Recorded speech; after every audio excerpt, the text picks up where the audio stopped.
I'm Sharon, 32 years old, and I thought family loyalty was unconditional until the day my own mother screamed at me to get out and never come back. What she didn't know was that I'd been secretly paying their mortgage for 18 months while working double shifts just to keep our family home. The look of pure hatred in her eyes that evening will haunt me forever. But what happened next changed everything. Before I share what happened at that life-changing family meeting, let me know in the comments where you're watching from, and please hit that like button and subscribe for more real-life stories. Trust me, you'll want to hear how this family drama unfolded and how one text message turned everything upside down. Growing up as the responsible oldest daughter in suburban Cleveland, Ohio, I learned early that being dependable meant sacrificing your own dreams for others. My childhood was filled with warm Sunday dinners around our oak kitchen table, where Dad Harold would tell stories about his construction projects while Mom Teresa served her famous pot roast. Those memories feel like they belong to someone else now. Dad's construction business always rode the waves of economic uncertainty. When times were good, we'd take family vacations to Lake Erie, and I'd dream about becoming a nurse.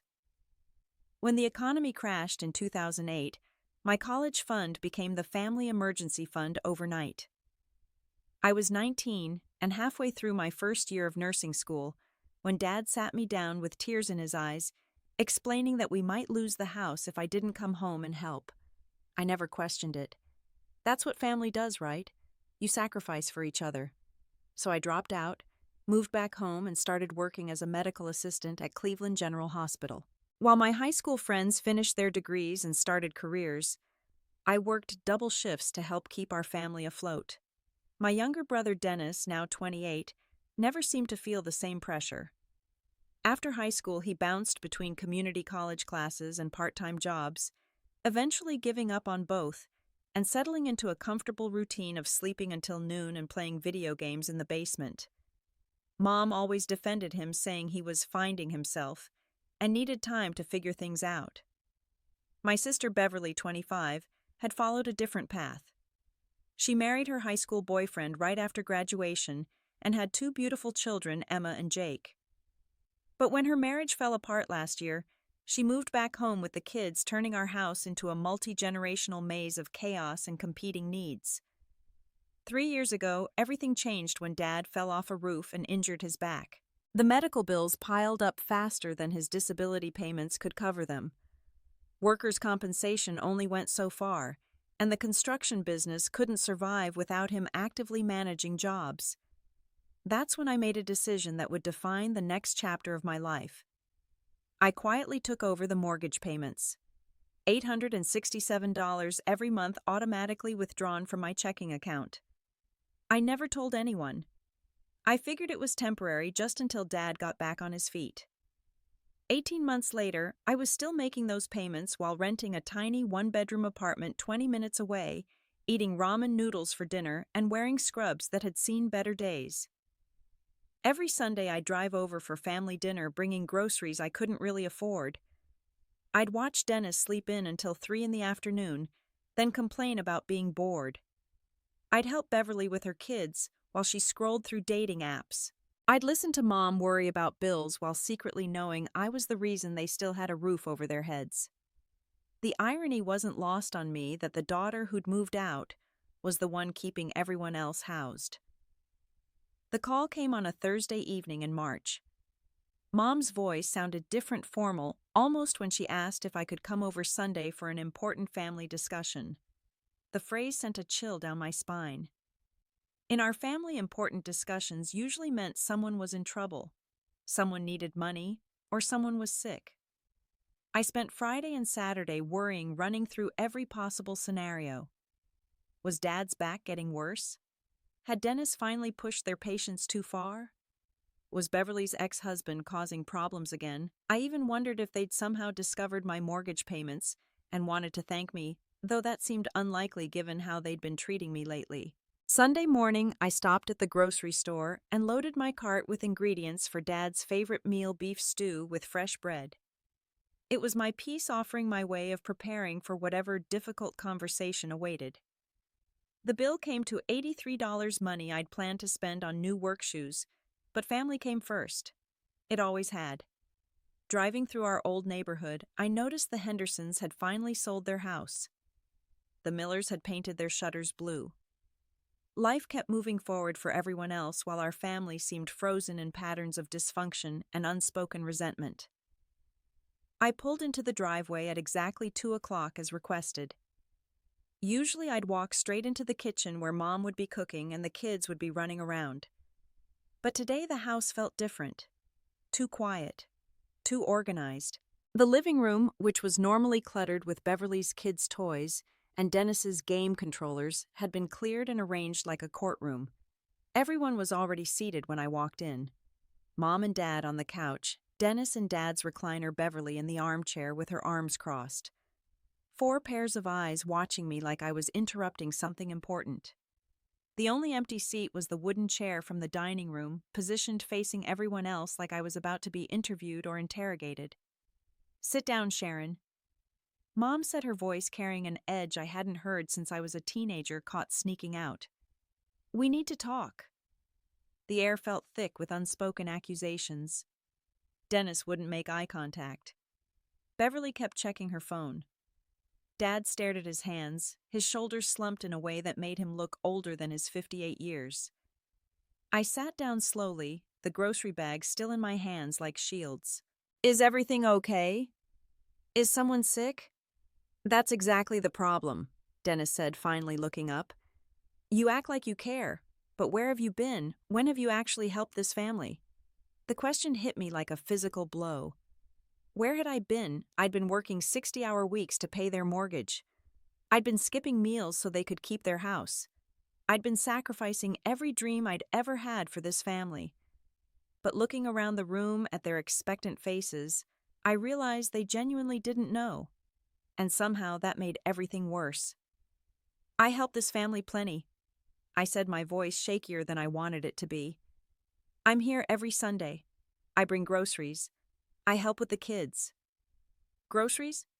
Beverly laughed, but there was no humor in it.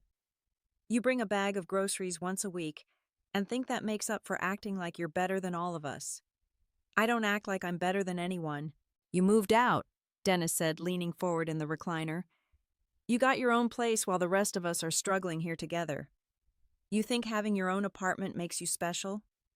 I stared at him, this 28-year-old man who'd never held a job for more than 6 months, who'd never paid rent or utilities or bought his own food, and I felt something crack inside my chest. "I moved out because I'm an adult. I thought that's what people do." "People help their families," Mom said, her voice rising.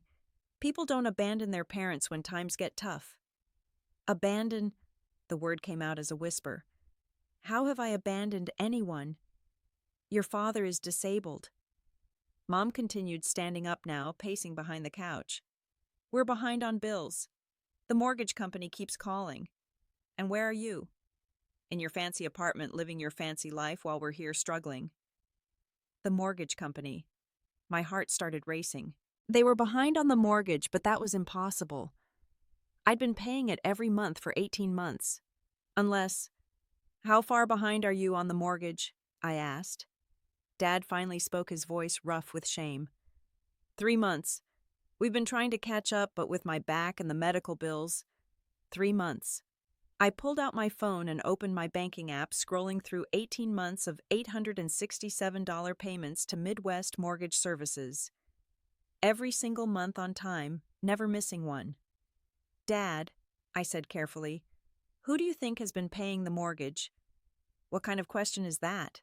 Mom snapped. "We pay our own bills, Sharon. We're not charity cases." The room went silent. Dennis stopped fidgeting. Beverly put down her phone. Even the kids seemed to sense the shift in energy from upstairs. "I've been paying your mortgage for 18 months, I said, my voice steady now. $867 automatically withdrawn from my checking account on the 15th of every month. I have the bank statements right here." I turned my phone around, showing them the screen. Payment after payment after payment. More than $15,000 over the past year and a half. Dad's face went white. Mom sat down hard on the couch. Dennis actually stood up to look at my phone screen. "That's impossible," Beverly said.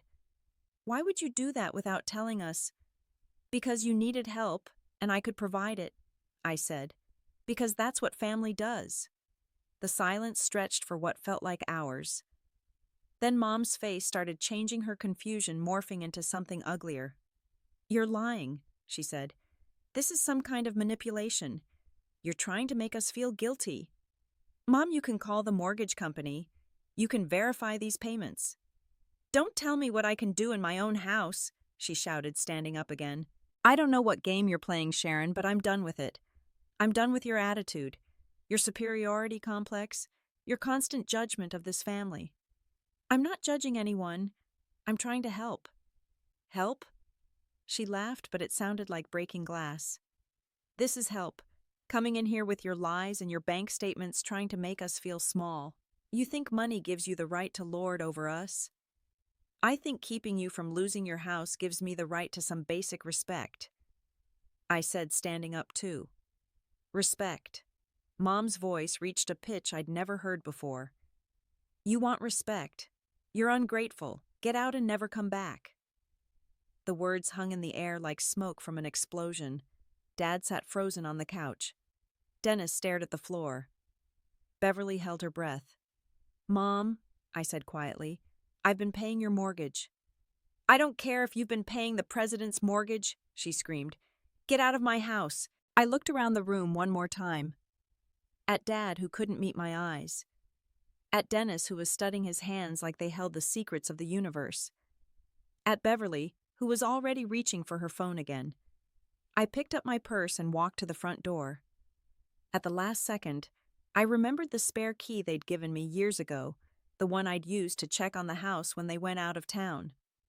I took it off my key ring and set it on the hall table. Then I left. No dramatic exit, no slamming doors, no final words.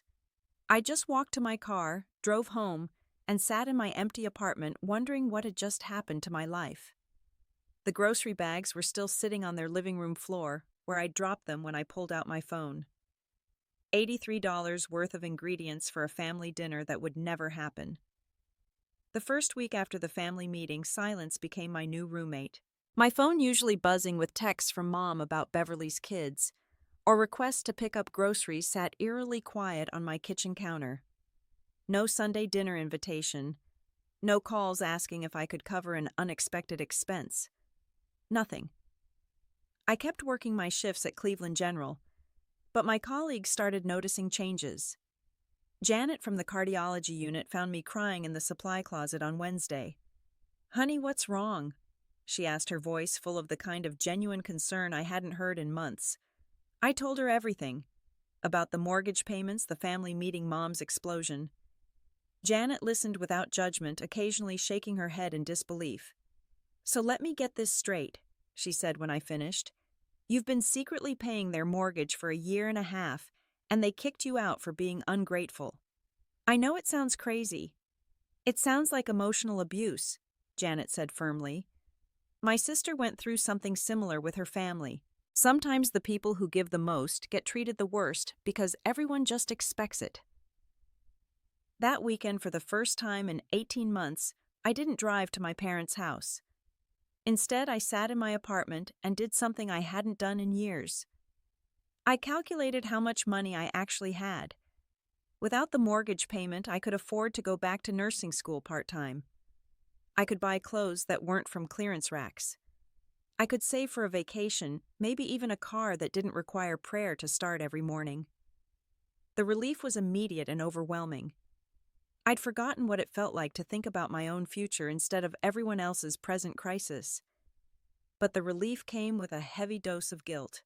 Somewhere across town, my family was probably struggling to figure out their next move. Dad's back wasn't getting better. Dennis still wasn't working. Beverly was still trying to rebuild her life with 2 young children. I started seeing a therapist doctor. Williams, a soft-spoken woman who specialized in family dysfunction. In our first session, she asked me a question that stopped me cold.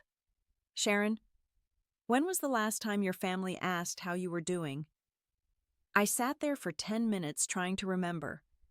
Not how work was going, not whether I could help with something, but how I was actually doing as a person. I couldn't come up with a single instance. Functional families, Dr. Williams explained, operate on mutual care and reciprocity. What you're describing sounds more like a pattern where your worth is tied entirely to what you can provide for others. Week 2 brought small changes. I bought myself a new pair of shoes, the first non-work purchase I'd made in months. I went to see a movie by myself, something I'd always wanted to try but never had time for. I started reading again, something that had gotten lost in the endless cycle of work and family obligations. Janet invited me to join her book club, and I met 3 other women who had their own stories of family drama and difficult boundaries. For the first time in years, I had conversations that weren't about managing someone else's crisis. But I also found myself driving past my parents' street, sometimes slowing down to see if the lights were on, if Dad's truck was in the driveway, if everything looked normal. I told myself I was just checking, but really I was hoping for some sign that they missed me, that they'd realize their mistake. The sign never came. Their lives seemed to be continuing just fine without me, which somehow hurt more than their anger had. By the end of the second week, I'd started having dreams about the house being foreclosed on. I'd wake up in a panic, reaching for my phone to make sure the mortgage payment had gone through, only to remember that I'd canceled the automatic payment the day after the family meeting. Part of me wondered if I'd made a mistake. Maybe I should have tried harder to explain. Maybe I should have handled things differently. Maybe I was being selfish by cutting off the payments. But then I'd remember Mom's face when she screamed at me to get out. The way Dad couldn't look at me. Dennis's accusations about abandoning the family. Beverly's dismissive laugh when I mentioned the groceries I brought every week. Dr. Williams had given me homework. Make a list of everything I'd given up for my family over the years. The nursing degree, the social life, the dating, the savings account, the dreams of traveling, of having my own family someday, of building a life that belonged to me. The list filled 3 pages. On the other side, I was supposed to list what my family had given up for me. That page stayed blank. 3 weeks and 2 days after the family meeting, my phone buzzed with a text message while I was restocking medical supplies at work. The sender's name made my hands shake. "Why haven't you paid the mortgage?" Dad's message was followed immediately by another one. "The bank called. They're starting foreclosure proceedings. What happened to the payments?" I stared at the screen, reading the messages over and over. After 3 weeks of silence, this was how they chose to reach out. Not with an apology, not with an acknowledgement of what had happened, but with an accusation wrapped in panic. I walked to the break room and sat down before responding. "Oh, I thought I wasn't welcome." The response came within seconds. "What does that have to do with the mortgage?" I took a screenshot of our conversation and sent it to Janet, who was working the evening shift. Her response was immediate. "Are you kidding me right now? They still don't get it." My phone rang before I could type another message. Dad's contact picture, a photo from last Christmas where he was wearing the ugly sweater I'd bought him, filled my screen. "Sharon, we need to talk," he said without preamble when I answered. The mortgage company called today. They said the payment stopped 3 weeks ago." "What's going on?" I could hear the genuine confusion in his voice, and for a moment I felt sorry for him. He honestly didn't understand the connection between kicking me out of the family and losing the financial support I'd been providing. "Dad, who do you think was making those payments?" "I don't know. I thought maybe there was some kind of assistance program or insurance money from my accident, or—" "You thought the mortgage was paying itself?" A long pause. "I didn't really think about it. Things have been so chaotic with my back and Beverly moving in and Dennis." "Dad, I showed you the bank statements. I've been paying your mortgage for 18 months. But Mom said you were lying." The words hit me like a punch to the stomach. "Do you think I was lying?" Another pause, longer this time. "I don't know what to think, Sharon. Nothing makes sense anymore." "What doesn't make sense is that I've been working myself to death to keep your house while you all told me I was selfish and ungrateful." What doesn't make sense is that Mom kicked me out for trying to help. What doesn't make sense is that you're calling me about money instead of apologizing. We're going to lose the house, he said quietly. Then you should probably figure out how to pay for it yourselves. I hung up before he could respond. Within an hour, my phone was buzzing constantly. Dennis calling, then Beverly, then Mom. I let them all go to voicemail. Dennis's message was predictably focused on blame. Sharon, I don't know what kind of game you're playing, but you need to fix this. We can't lose the house. Just because you're mad doesn't mean you get to destroy the whole family. Beverly's voicemail was more manipulative. Sharon, please call me back. I know we all said things we didn't mean, but think about Emma and Jake. They don't deserve to lose their home because of adult drama. You're their aunt. You love them, right? Mom's message was the longest and the most painful. Her voice was different, smaller somehow. Sharon, your father told me about your phone call. I need you to know that I never meant. I was just so overwhelmed, and when you showed us those bank statements, I felt like, I don't know what I felt like. Confused, I guess. Ashamed that we needed help and didn't even know it. I said things I shouldn't have said. But we can work this out, can't we? We're family. I played that last message 3 times, analyzing every word, every pause, every inflection. It wasn't quite an apology, but it was closer than anything I'd heard from her in years. But it was also 3 weeks too late. Janet found me in the parking lot after my shift, sitting in my car staring at my phone. Let me guess, she said, sliding into the passenger seat uninvited. They want their money back. They want me to fix everything while pretending nothing happened. Classic manipulation technique. Create a crisis, then blame the person who's been preventing the crisis all along. My phone buzzed again. This time it was a number I didn't recognize. When I answered, a professional voice introduced herself as someone from Midwest Mortgage Services. Ms. Sharon Reynolds. This is regarding the mortgage account for Harold and Teresa Reynolds at 423 Maple Street. We have you listed as an authorized contact for this account. I'm their daughter. We've been trying to reach your parents about bringing their account current. The payments stopped 3 weeks ago, and we're required to begin foreclosure proceedings if the account isn't brought current within 30 days. Since you've been making the payments previously, we wanted to see if there had been some kind of banking error. So it was official. The mortgage company knew I'd been paying. They had records, documentation, proof that my family couldn't deny or dismiss as lies. There wasn't a banking error, I said. I chose to stop making the payments. I see. Will you be resuming payments to prevent foreclosure? I looked at Janet, who was shaking her head vigorously. No, I said. I won't be resuming payments. After I hung up, Janet patted my shoulder.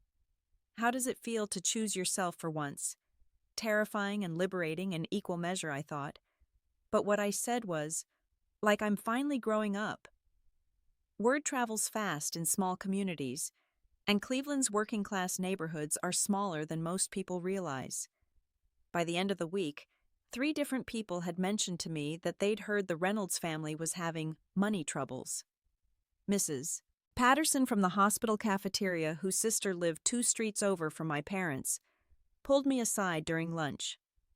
Honey, I hope you don't mind me saying, but I heard your family might be losing their house. If you need to take some time off to help them, we can work something out with your schedule. I thanked her for the offer, but didn't elaborate. The assumption that I would automatically sacrifice my job stability to bail out my family was so ingrained in everyone's thinking that no one questioned it. Even Dr. Martinez, one of the cardiologists I worked with regularly, made a comment about family obligations when he overheard Mrs. Patterson talking to me. Family first, right? He said with a knowing smile. That's what makes us human. But what about my humanity, I wanted to ask. What about my right to have boundaries, to build my own life, to be valued for more than what I could provide? Dennis showed up at the hospital on Thursday morning, waiting by my car when my shift ended. He looked terrible. Unshaven, wearing the same clothes I'd seen him in the previous Sunday, dark circles under his eyes that spoke of sleepless nights. We need to talk, he said. We really don't. Sharon, please. Just 5 minutes. Against my better judgment, I unlocked my car and gestured for him to get in. He smelled like cigarettes and desperation. I'm sorry about what happened at the house, he started. I was frustrated about other things and I took it out on you. What other things? He shifted uncomfortably in the passenger seat. Mom's been on my case about getting a job. Beverly's kids are loud and there's no privacy. Dad's in pain all the time and grouchy. I felt like everyone was looking at me like I was the problem. Maybe because you are part of the problem. He flinched. That's not fair. Dennis, you're 28 years old. You live in your parents' basement. You don't work. You don't contribute to household expenses. You don't help with Beverly's kids. What exactly do you contribute to this family? I help Dad with stuff around the house. Like what? A long pause. I don't know. General stuff. Can you name one specific thing you've done to help anyone in the family in the past month? Another pause. I drove Mom to the grocery store when her car was in the shop. Once, in a month. And you think that equals 18 months of mortgage payments? I didn't know about the mortgage payments. Because you never pay attention to anything that doesn't directly affect you. Dennis was quiet for several minutes, staring out the windshield at the hospital parking lot. Finally, he spoke. I know I've been selfish. I know I need to get my life together.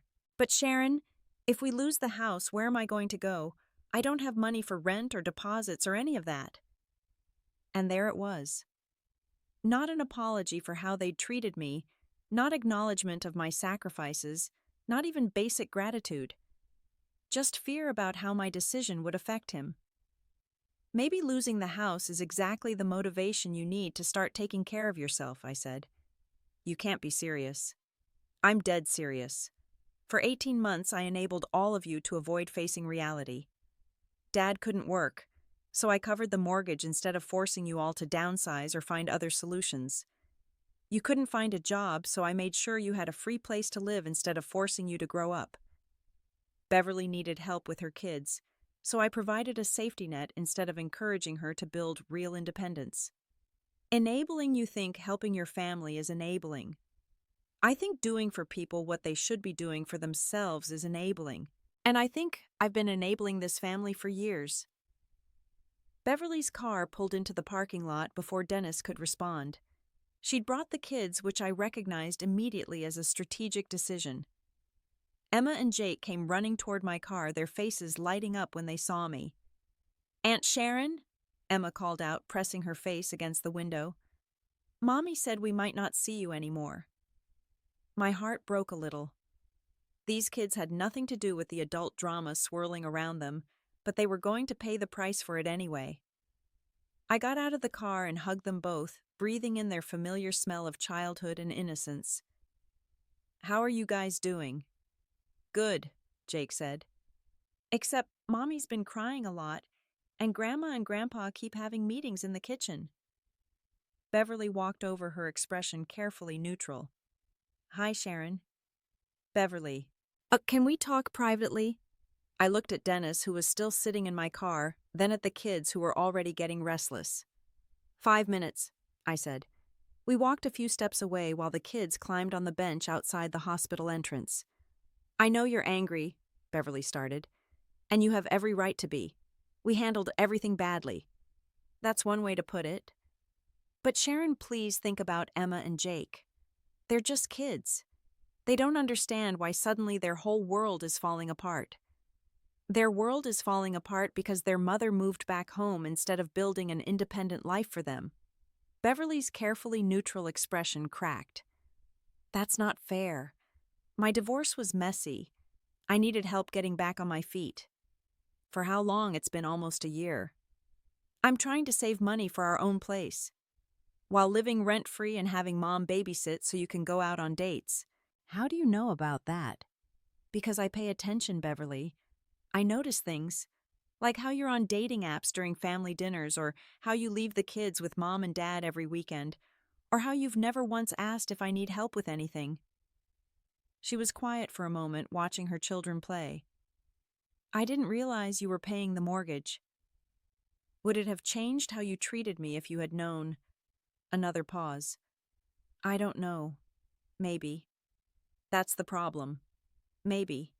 My worth to this family shouldn't depend on how much money I can provide. So you're just going to let us lose everything. I'm going to let you take responsibility for your own lives.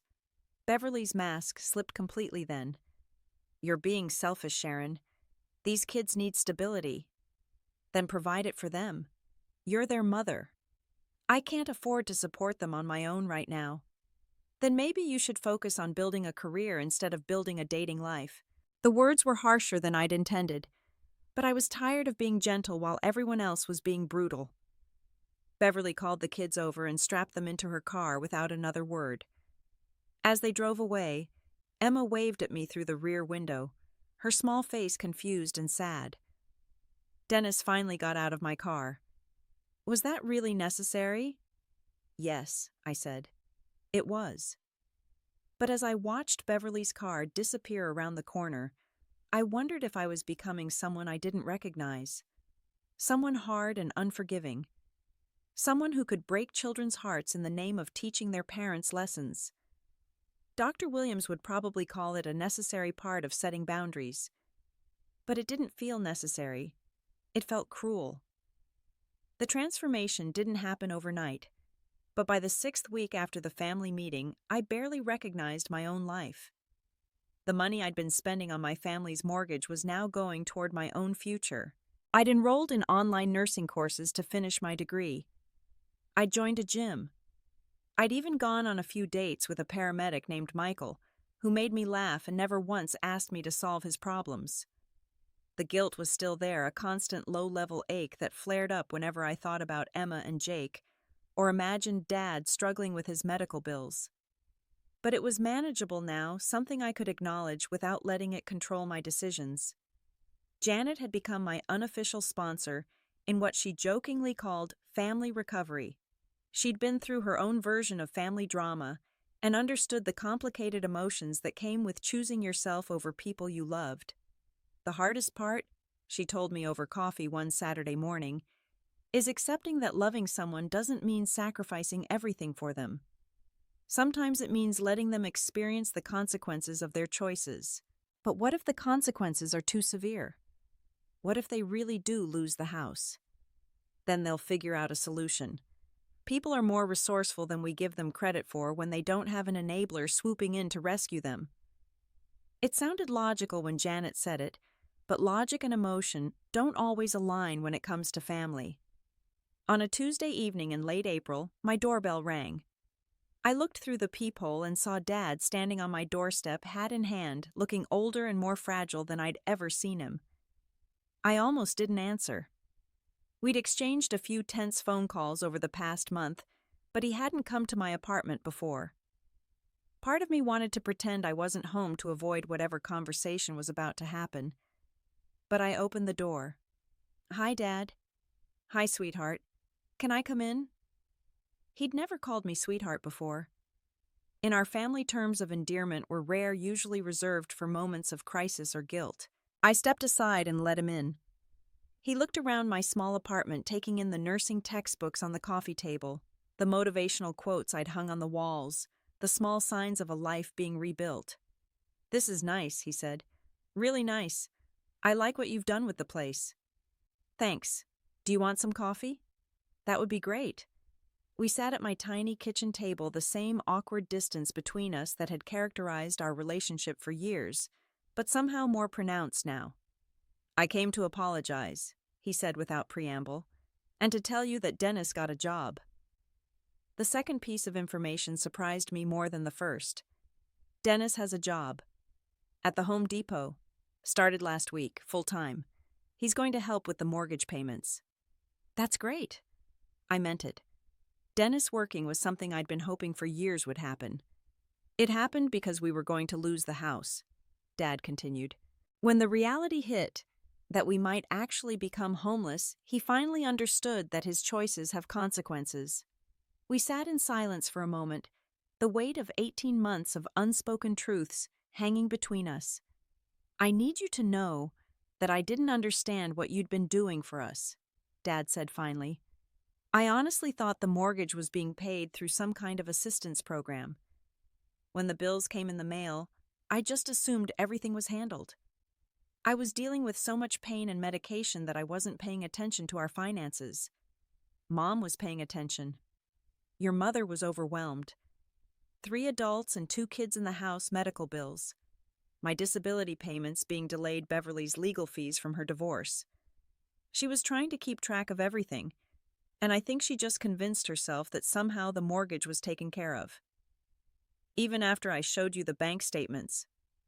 Dad looked down at his coffee cup. That night after you left, I called the mortgage company. They confirmed everything you told us. Every payment, every date, every amount. You'd been listed as an authorized contact since the first payment. What did Mom say when you told her? She cried for 3 hours. Then she got angry at herself for not knowing. Then she got angry at me for not paying attention. Then she got angry at Dennis for not contributing. Then she got angry at Beverly for taking advantage.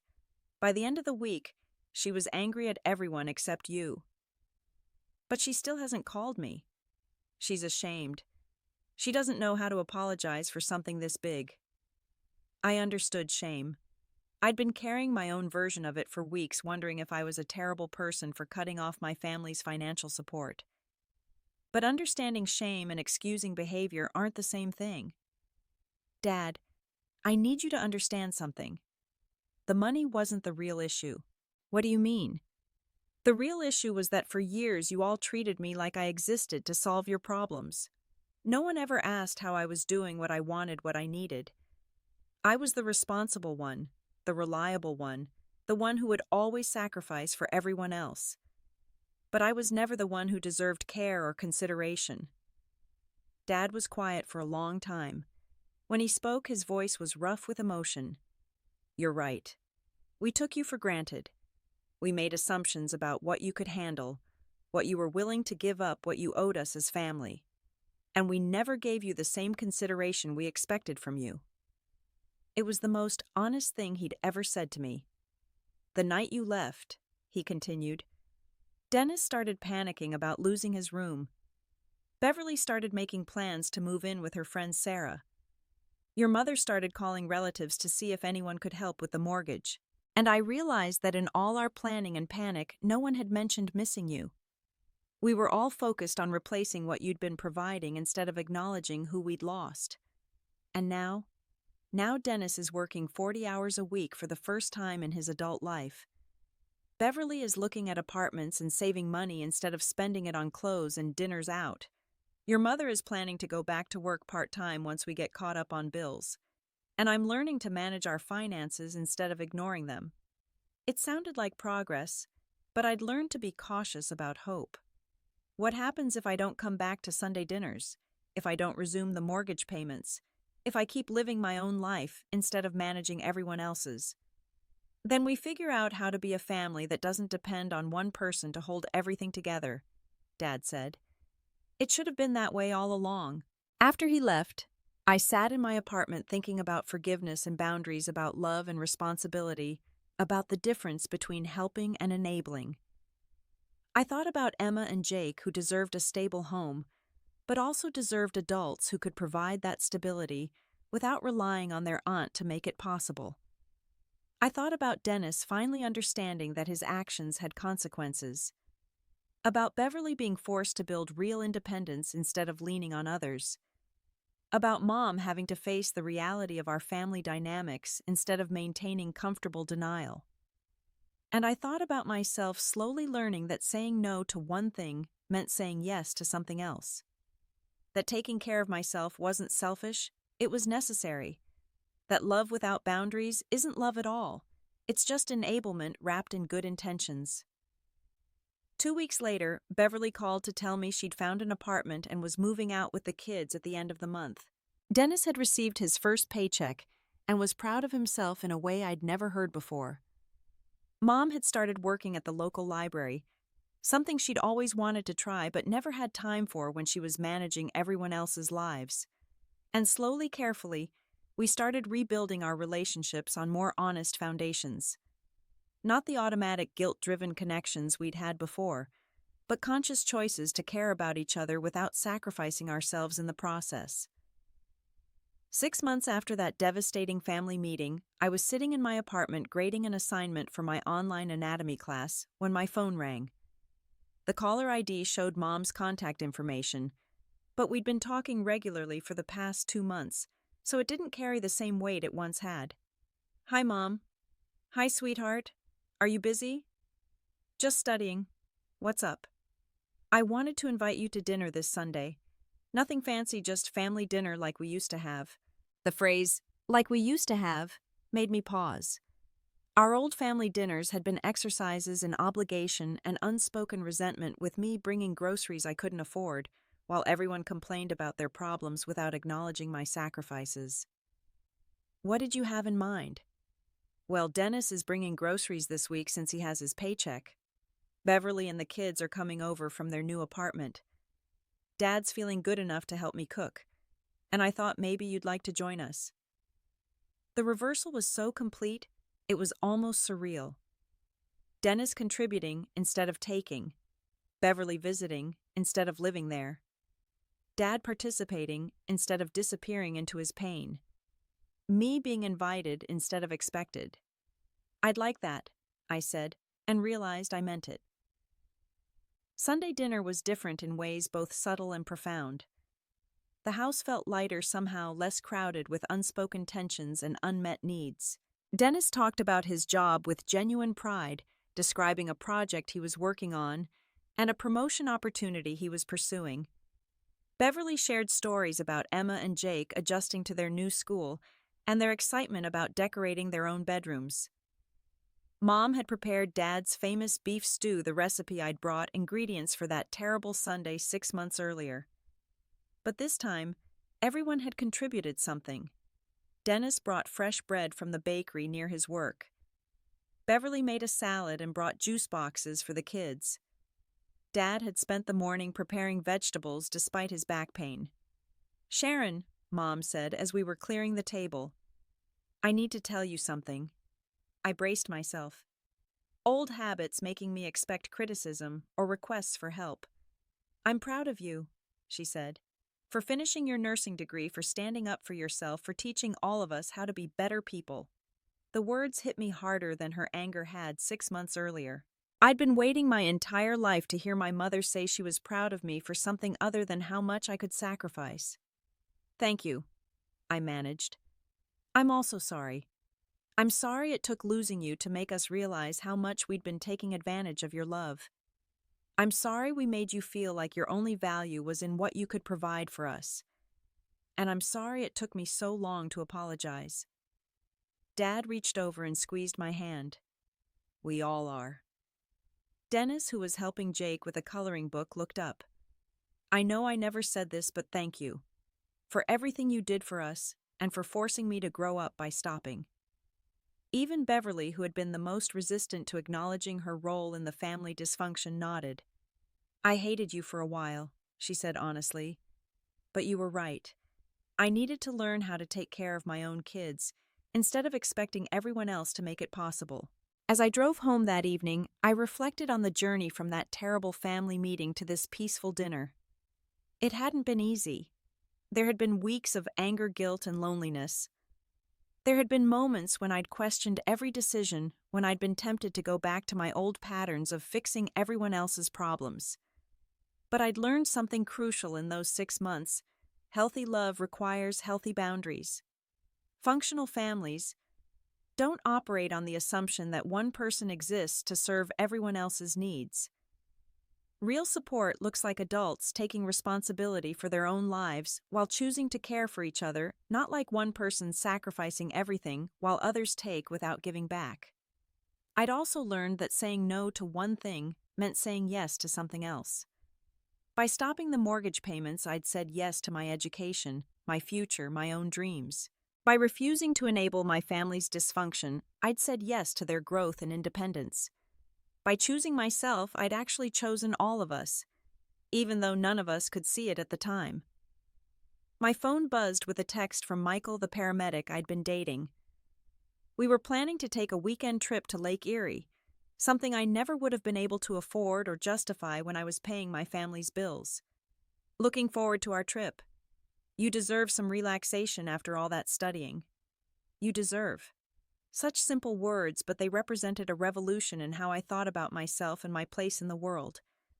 I'd spent 32 years believing that my worth was measured by how much I could give until it hurt how much I could sacrifice without complaint, how much I could endure without breaking.